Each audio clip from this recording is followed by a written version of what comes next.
GRC jewellers Kanchipuram வாடிக்கையாளர் அனைவருக்கும் இனிய பொங்கல் நல்வாழ்த்துக்கள். ஈரோடு கிழக்கு தொகுதி எம்எல்ஏவாக இருந்த EVKS இளங்கோவன் மறைவை அடுத்து வரும் பிப்ரவரி 5ஆம் தேதி ஈரோடு கிழக்கு தொகுதிக்கான இடைத்தேர்தல் நடைபெறும் என இந்திய தேர்தல் ஆணையம் சமீபத்தில் அறிவித்தது.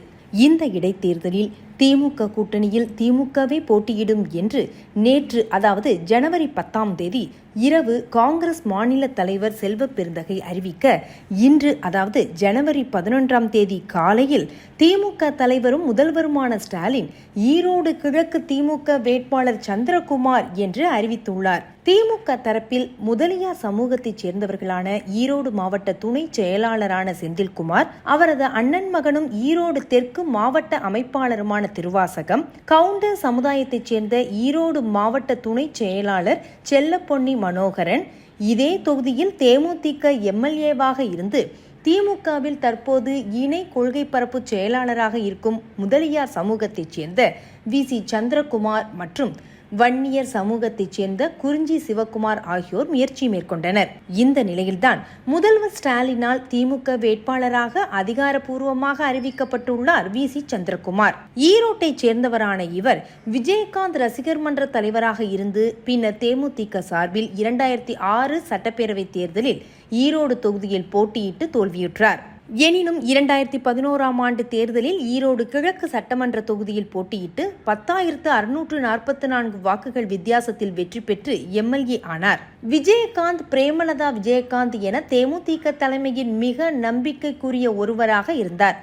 எம்எல்ஏவாக மட்டுமின்றி கட்சி கொறடாவாகவும் கொள்கை பரப்பு செயலாளராகவும் சந்திரகுமார் இருந்தார். சட்டசபையில் கூட விஜயகாந்த் இல்லாத நிலையில் சந்திரகுமார் தான் கட்சியை வழிநடத்தி வந்தார்.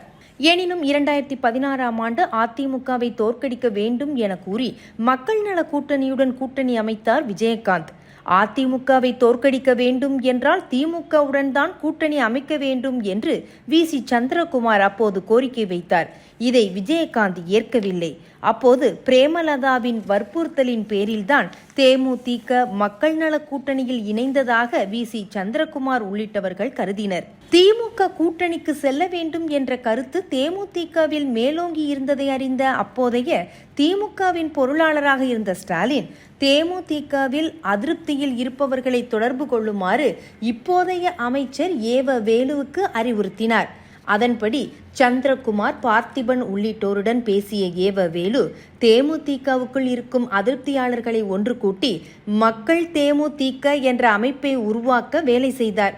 இந்த மக்கள் தேமுதிக 2016 சட்டப்பேரவை தேர்தலில் திமுகவை ஆதரித்தது.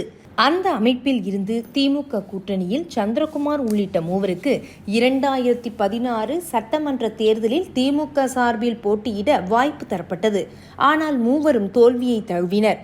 அதனைத் தொடர்ந்து அதே ஆண்டு ஜூன் 16ஆம் தேதி சென்னை கோபாலபுரத்தில் அப்போது திமுக தலைவராக இருந்த கலைஞரை நேரில் சந்தித்து பேசினர். தொடர்ந்து மக்கள் தேமுதிக அமைப்பை திமுகவுடன் இணைப்பதாகவும் அறிவித்தனர். இதன் பின்னணியில் இருந்தவரும் ஸ்டாலின் தான். பிற கட்சிகளில் இருந்து தன்னை நம்பி வந்தவர்களை ஸ்டாலின் எப்போதும் கைவிட்டதில்லை. இது குறித்து பரம்பரை திமுகவினருக்கு வருத்தமும் உண்டு என்ற போதும் திமுக கொள்கை இணைப்பரப்பு செயலாளராக செயல்பட்டு வரும் VC சந்திரகுமாரே இன்று ஈரோடு கிழக்கு இடைத்தேர்தலை முன்னிட்டு திமுக வேட்பாளராக அறிவித்துள்ளார் ஸ்டாலின். ஈரோடு கிழக்கு தொகுதியில் முதலியார் சமூக வாக்குகள் அதிகம் இருக்கும் நிலையில் அதனை குறிவைத்து சந்திரகுமார் வேட்பாளராக அறிவிக்கப்பட்டுள்ளார். இன்று, அதாவது ஜனவரி 11ஆம் தேதி அறிவாலயத்தில் வேட்பாளர் சந்திரகுமாரை ஈரோடு மாவட்ட செயலாளரான முத்துசாமி அறிவாலயத்துக்கு அழைத்து வந்து அறிமுகப்படுத்தினார்.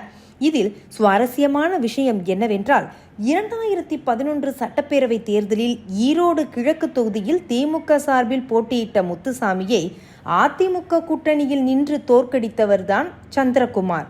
அந்த தேர்தலில் திமுகவின் முத்துசாமி 58,522 வாக்குகள் பெற்றார். ஆனால் சந்திரகுமார் 11,000 வாக்குகள் அதிகமாக 69,166 வாக்குகள் பெற்று வெற்றி பெற்றார். 2011இல் தன்னை தோற்கடித்த சந்திரகுமாரை 2025இல் தானே முன்னின்று ஜெயிக்க வைத்து அறிவாலயத்துக்கு கூட்டிச் செல்ல வேண்டிய பொறுப்பை ஏற்றுள்ளார் முத்துசாமி என்பது குறிப்பிடத்தக்கது. ஈரோடு கிழக்கிலும் உதயசூரியன் உதிக்கும் என சந்திரகுமாரை வாழ்த்தி ஈரோட்டுக்கு அனுப்பியுள்ளார் ஸ்டாலின். ஜிஆர்சி ஜுவல்லர்ஸ் காஞ்சிபுரம் வாடிக்கையாளர் அனைவருக்கும் இனிய பொங்கல் நல்வாழ்த்துக்கள். மின்னம்பலம்.com தமிழின் முதல் மொபைல் பத்திரிகை.